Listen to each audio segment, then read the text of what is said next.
Welcome to McPlum, simple solutions served daily.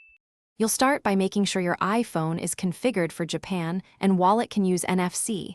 This matters because Suica requires Japan region services. Once done, open wallet and tap the plus button, then choose a transit card and pick Suica. You'll be prompted to create a new card and choose an initial balance. Do this now. Use a supported credit card or Apple Pay balance to fund it. This immediate funding activates the card so you can continue the setup without delay.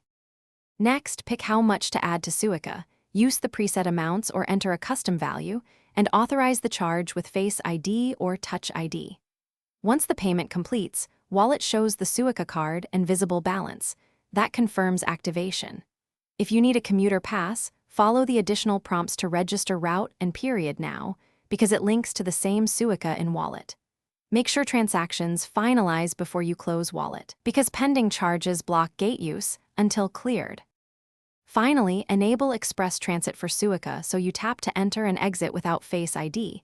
This is essential for smooth station use. Test the card at a ticket gate or a store reader. You should hear the beep and see the updated balance in Wallet.